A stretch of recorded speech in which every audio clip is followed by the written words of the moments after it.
Hola, soy Adrián Rogers. Una de las preguntas que más a menudo me hacen es: ¿cómo puedo saber la voluntad de Dios para mi vida? Bueno, difícilmente se preguntará algo más importante. Acompáñenos en este estudio bíblico de cómo saber la voluntad de Dios. Quiero hacerle una pregunta. Si Jesucristo se le presentara cara a cara, literalmente, corporalmente, físicamente, se le apareciera en este lugar a usted, antes que todo usted se postraría de cara y con reverencia la adoraría. Pero supongamos que podría decir: Señor Jesús, hay una cosa que deseo preguntarte. ¿Qué sería esta? Suponga que le dice: ¿qué quiere saber? ¿Qué le preguntaría usted? ¿Cuál sería su pregunta? ¿Sabe usted lo que pienso que sería? Pienso que usted le haría esta pregunta: Señor, ¿qué quieres que yo haga? ¿Qué deseas que yo haga? Ahora, este episodio literalmente sucedió. Él apareció en un hombre llamado Saulo, y eso fue lo que Saulo le preguntó. Mire por favor en el versículo 1. Saulo, respirando una amenaza de muerte contra los discípulos del Señor, se presentó al sumo sacerdote y le pidió cartas para las sinagogas de Damasco, a fin de que si hallaba algunos hombres o mujeres de este camino, los trajese presos a Jerusalén. En simple español, esto significa que él tenía autorización para apresar a los cristianos, encadenarlos y traerlos de regreso a Jerusalén para ser juzgados. Mas yendo por el camino, aconteció que al llegar cerca de Damasco, repentinamente le rodeó un resplandor de luz del cielo, y cayendo en tierra, oyó una voz que le decía: Saulo, Saulo, ¿por qué me persigues? Él dijo: ¿quién eres, Señor? Y él le dijo: yo soy Jesús, a quien tú persigues. Dura cosa te es dar coces contra el aguijón. Él, temblando y temeroso, dijo: aquí está la pregunta. Señor, ¿qué quieres que yo haga? Y el Señor le dijo: levántate y entra en la ciudad, y se te dirá lo que debes hacer. Las dos preguntas más importantes que jamás cualquiera podría hacer. Pregunta número 1: ¿quién eres, Señor? Pregunta número 2: ¿qué quieres que yo haga? Estas son las dos preguntas más importantes. Y el apóstol Pablo pasó el resto de su vida buscando la respuesta a estas dos importantísimas preguntas. Solo ¿quién es Jesús? ¿Y qué quiere Jesús que usted haga? Y estas son las dos preguntas que quiero que usted se pregunte hoy. Porque al mundo de hoy se ha descrito como una generación de hombres sin dirección en una edad de proyectiles dirigidos. Somos criaturas inteligentes que hemos perdido nuestro camino en la oscuridad. Ahora, yo tengo tres proposiciones de este pasaje para usted hoy. La vida de Saulo, quien llegó a ser el apóstol Pablo. Hay tres cosas que oro que el Espíritu Santo de Dios las selle en su corazón. Número 1, ¿y qué bendición es esta?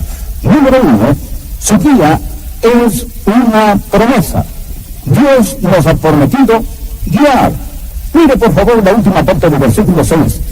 Y el Señor le dijo: levántate y entra en la ciudad, y se te dirá lo que debes hacer.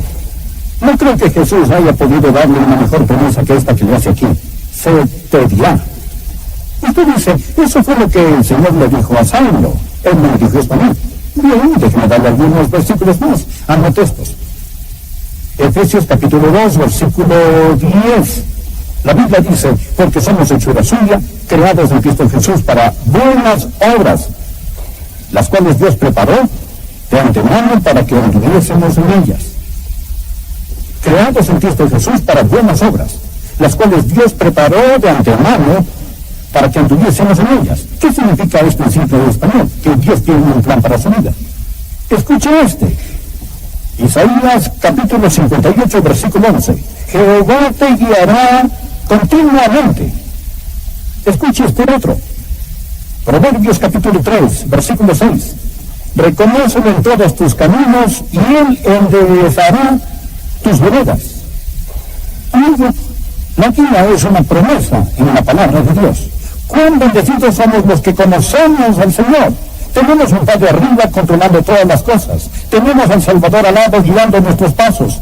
Tenemos al Espíritu adentro hablando a nuestros corazones y podemos saber la guía de nuestro Señor. Podemos saber su voluntad. Bueno, la voluntad de Dios. La voluntad de Dios viene a nosotros en tres formas. Primeramente, viene a nosotros como su voluntad soberana. La voluntad soberana de Dios siempre se hará. Usted no puede pararla, yo no puedo pararla. Dios es Dios y Dios realizará lo que Él desea hacer porque no hay nadie que pueda detener al Señor. Esto es su voluntad soberana. Y la voluntad soberana de Dios es misteriosa, es desconocida. Yo no puedo saberla. Usted no puede saberla. Es conocida totalmente solo por Dios. En Deuteronomio 29, versículo 29, las cosas secretas pertenecen a Jehová, nuestro Dios, mas las reveladas son para nosotros y para nuestros hijos para siempre. Las cosas secretas pertenecen a Dios. Amigo, usted será una persona feliz si solo renunciara a ser Dios y dejara que Dios sea Dios. Solo hágalo y deje a Dios ser Dios. Hay ciertas cosas que usted nunca comprenderá hasta que llegue al cielo y entonces las entiende. Las cosas secretas pertenecen al Señor nuestro Dios. Esta es la voluntad soberana de Dios. Dios es soberano. Les he dicho antes, nada sucede sin su permiso. Hay una segunda voluntad, y esta es la voluntad moral de Dios. Dios tiene una voluntad moral. Hay ciertas cosas que Dios dice que son buenas, y hay ciertas cosas que Dios dice que son malas. Por ejemplo, es malo cometer fornicación, es malo robar, es malo asesinar, es malo mentir. El orgullo es malo. Todas estas cosas son malas. Hay ciertas cosas que son buenas. El amor es bueno, la justicia es buena, la honestidad es buena, la bondad es buena, la consideración. Esto es de Dios. Esto es la voluntad moral de Dios. Esto no va a cambiar para mí, esta no va a cambiar para usted. Hay una ley permanente de lo bueno y lo malo porque Dios lo ha dicho.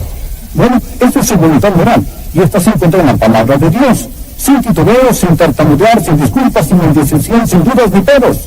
Eso es. Dios dice, esto es bueno y esto es malo. Esto es la voluntad de Dios.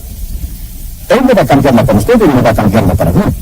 Pero hay un tercer tipo de voluntad, y esta es de la que estamos hablando ahora, y es la voluntad individual de Dios.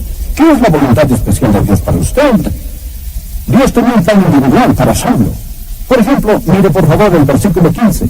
El Señor le dijo, ve porque instrumento escogido me es este, para llevar mi nombre en presencia de los gentiles y de reyes y de los hijos de Israel, porque yo le mostraré cuánto es menester que padezca por mi nombre. Es que Dios tenía un plan muy especial para este hombre. Dios dijo, mi plan para este hombre es que él va a llegar a ser un apóstol a los gentiles. Él es un hombre muy especial. Él es un instrumento escogido. Esto es muy importante para mí, que Dios lo eligió individualmente para ser un instrumento escogido. Y Dios tiene un plan especial para cada uno de nosotros. Dios tiene un plan especial para cada uno de nosotros. Segundo, la guía es provisional. Ahora hay ciertas medidas que entran en acción antes de que usted pueda saber la guía de Dios. Por ejemplo, la número 1 debe haber disposición. Mire de nuevo el versículo 6. Y él, temblando y temeroso, dijo, Señor, ¿qué quieres que yo haga? Bien, solo supongamos que él quiera hacer lo que Dios quería que él hiciera. Muchas personas no quieren realmente la voluntad de Dios. Quieren ser su voluntad y que Dios les dé el visto bueno. Hay algunas personas que van al arquitecto, piensan que quieren una casa, desean que el arquitecto la diseñe, pero lo que realmente quieren es que el arquitecto rediseñe lo que tienen en su mente. Lo que es apropiado en construir casas, pero no es apropiado en construir una vida. Amigo, si usted desea saber la voluntad de Dios, debe haber, número 1, disposición. Número 2, debe haber mansedumbre. Mansedumbre. ¿Sabe lo que él dijo? Él dijo, ¿qué quieres que yo haga? Eso es, usted está en control. Yo no estoy en control. ¿Sabe qué es la mansedumbre? Mansedumbre significa que usted se deje enseñar. ¿Cuántas personas hay aquí que se dejan enseñar? En el Salmo 25, versículo 9, la Biblia dice, y escuche esto porque este es un versículo clave. Salmo 25, versículo 9. Enseñará a los mansos su camino. Enseñará a los mansos su camino. Ahora, ¿es usted manso? Si usted no es manso, si no tiene disposición y no es manso, no sabrá la voluntad de Dios. Hay una tercera medida. No solamente había disposición y mansedumbre, pero había franqueza. Él buscó la voluntad de Dios. Él está orando. Está diciendo, Señor, muéstrame tu voluntad. Él ha estado receptiva a la voluntad de Dios. No diga simplemente, si Dios quiere mostrármela, Él puede hacerlo. Usted seriamente, sinceramente, ha orado y pedido, oh Dios, quiero saber tu voluntad. Se reporta servicio. ¿Piensa usted que depende de Dios el poner su mano en su hombro, agarrarlo y cambiarlo? ¿O después de haber encontrado al Señor Jesús, va a ser usted como Pablo y decir, Señor, ¿qué quieres que haga? ¿Qué es, Señor, lo que realmente quieres que haga? Permítame hacerle una importante pregunta. Ha estado diciendo, he tropezado por todos lados, no puedo encontrar la voluntad de Dios, no sé la voluntad de Dios. ¿Puede hacerle una pregunta personal? ¿Cuánto tiempo está pasando solo con Dios? Con su Biblia y su tiempo devocional, reportándose para servicio. Puede ser que Dios esté hablando, pero usted no esté escuchando. Y aun cuando ora, usted no está escuchando. En lugar de decir, habla, Señor, tu siervo escucha, está diciendo, escucha, Señor, estoy hablando. Y está usted orando y contándole algo a Dios. Debe haber franqueza. Y no vengan por ahí diciendo, oh, yo quiero saber la voluntad de Dios. A menos que haya disposición, a menos que haya amigos, mansedumbre, a menos que haya franqueza, a menos que haya sometimiento.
Todas estas cosas estaban presentes cuando el apóstol Pablo él dijo, Señor, ¿qué quieres que yo haga?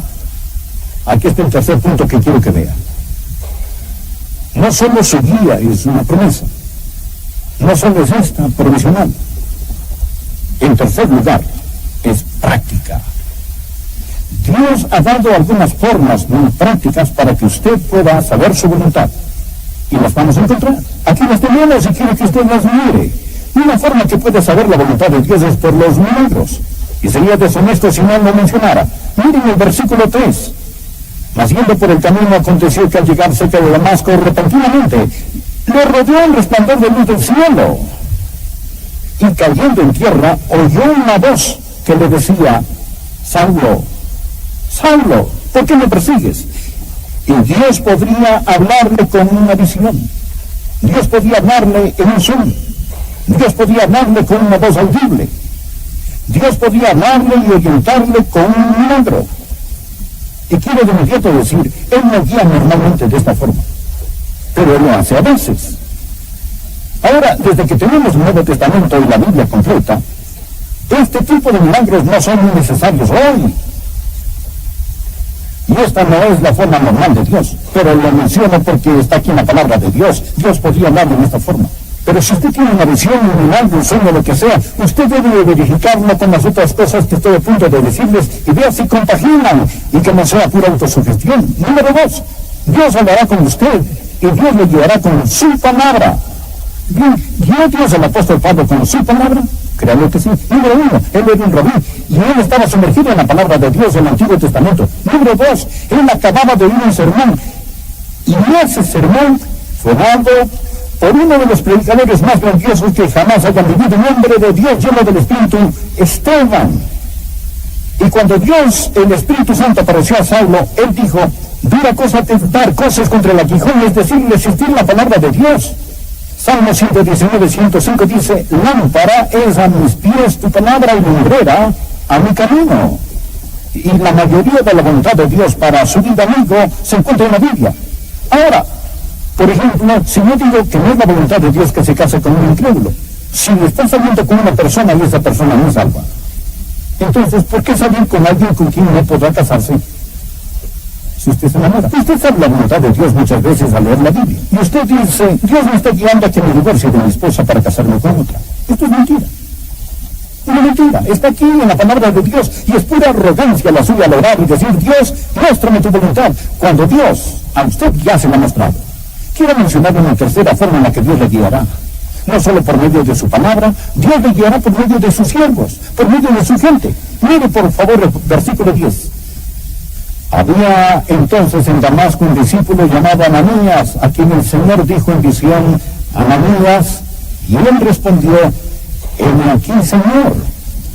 Y el Señor le dijo, levántate y ve a la calle que se llama Derecha, y busquen en casa de Judas a uno llamado Saulo de Tarso, porque mira, está orando, y ha visto en visión a un varón llamado Ananías que entra y le pone las manos encima para que recobre la vista. Entonces Ananías respondió, Señor, he oído mucho acerca de este hombre, cuantos males ha hecho tus santos en Jerusalén. Cada palabra que Ananías estaba diciendo en este momento salió de su corazón porque lo tenía en su garganta. Dios dijo, tú vas a ir ahí y hablarás con este hombre. ¿Quién va conmigo? Tú dirás, hola Ananías. Y él tenía autorización del sumo sacerdote para apresar a todo aquel que oraba en su nombre. Pero el Señor dijo, Ananías, y usó a Ananías para confirmar su voluntad. Ahora, Dios lo hará. La Biblia dice, y en la multitud de consejeros está la victoria. Proverbios 24:6 dice, porque con ingenio harás la guerra, y en la multitud de consejeros está la victoria. ¿Bien qué significa esto? Significa que cuando Dios esté hablándole de algo, Dios se lo confirmará muchas veces con algunas otras personas, para que en boca de 2 o 3 testigos conste toda. Y no sea usted tan orgulloso y no sea tan arrogante que usted tenga miedo del consejo de otras personas. Ahora tenemos al pueblo de Dios. Le diré de otra forma en la que Dios confirmaba su voluntad, y es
el Espíritu de Dios. Mira el versículo 17. Fue entonces Ananías y entró en la casa y poniendo sobre él las manos dijo: hermano Saulo, el Señor Jesús, que se te apareció en el camino por donde venías, me ha enviado para que recorres la vista y seas lleno del Espíritu Santo. El Espíritu de Dios, desde ese momento en adelante, guió a este hombre. Fue el mismo hombre quien escribió en Romanos capítulo 8, versículo 14, porque todos los que son guiados por el Espíritu de Dios, estos son hijos de Dios. Y el mismo hombre escribió en Gálatas 5, 18, pero si sois guiados por el Espíritu, no estáis bajo la ley. El Espíritu de Dios le guiará. Usted oirá su voz. Jesús dijo: mis ovejas oyen mi voz. Y déjenme contarle cómo guía el Espíritu Santo. Si alguna vez ven a una persona obsesionada, probablemente está gobernada por el diablo. Dios no grita y Dios no empuja. Dios susurra y Dios guía. Él guía a sus ovejas. Él no las está guiando al matadero, Él las guía a los pastos. Y más le vale que llegue a ser lo suficientemente sensible para poder oír al Espíritu de Dios.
Conocer su voz.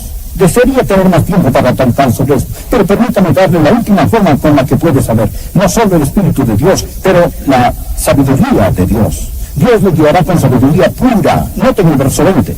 Enseguida predicaba a Cristo en las sinagogas, diciendo que este era el Hijo de Dios. Espera un momento.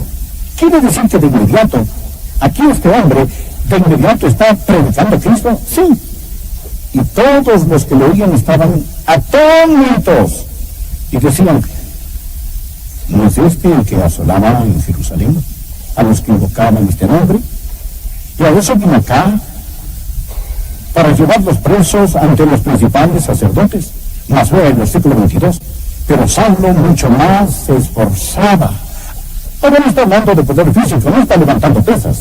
Y confundía a los judíos que moraban en Damasco, demostrando que Jesús era el Cristo. ¿De dónde consiguió ese poder? ¿De dónde vino este? La voluntad de Dios se encuentra entre sus ovejas, aquí mismo. Oh, usted dice: no, eso es mundano. Usted no debería usar su mente. Bien, ¿por qué dice usted que no debería usar su mente? Cuando el apóstol Pablo dice en el libro de Filipenses: tenemos la mente de Cristo. La Biblia dice: presentéis vuestros cuerpos como sacrificio vivo, santo, agradable a Dios, que es vuestro culto racional. No os conforméis a este siglo, sino transformaos por medio ¿de qué? De la renovación de vuestra mente. ¿Sabe lo que es la sabiduría? Esta es ver la vida desde el punto de vista de Dios. Amigo, cuando usted ora y recibe el Espíritu de Dios, y cuando alberga la palabra de Dios en usted y recibe la vida sobrenatural de Dios, entonces empezará a tener sabiduría. El conocimiento viene al mirar alrededor, pero la sabiduría viene al mirar arriba, y Dios le guiará, y Dios le dará sabiduría. Yo no sé cómo explicarlo de ninguna otra manera, pero es sobrenatural cuando una persona camina en el Espíritu. Él dice: tengo la mente de Cristo, y él no tiene temor de confiar en el que tiene aquí arriba. No es natural, es sobrenatural. Amigo, sabiduría no es que se le llenen los ojos de lágrimas y sentir un calorcito en el corazón. Es tener una mente que permanece en Dios, llena de la palabra de Dios, guiada por el Espíritu de Dios. Y la Biblia dice que Dios le guiará con sabiduría. Hay otra cosa que quiero poner aquí con la que Dios nos guía, y esta es la providencia de Dios. Ahora, en ese tiempo, sigue este capítulo, había algunas personas quienes decidieron que ya tenían suficiente de este hombre y estaban listos para destruirlo. Pero oyó sobre esto y los discípulos lo bajaron por el muro en una canasta. Recuerda esa historia. Aquí está el gran apóstol en una canasta.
Bien. Usted habla de humildad. Oh, ahí está una canasta. ¿Cómo se le cuenta esto? Usted verá, en la providencia de Dios, su decisión llegó a él. Saulo, amigo, ellos tratarán de matarte. La providencia de Dios lo guió. ¿Sabe lo que Dios hace? Dios abre puertas y Dios cierra puertas. Y a los mansos, Él simplemente guía. Y lo que usted piensa que son circunstancias, son los planes y caminos de Dios, y Él simplemente nos guía por este mundo, y muchas veces no nos damos cuenta que era providencia de Dios hasta años después, a medida que Dios guía a los suyos. Ahora escúchame, no tenga miedo de la voluntad de Dios. La voluntad de Dios no lo llevará donde el poder de Dios no lo puede acordar.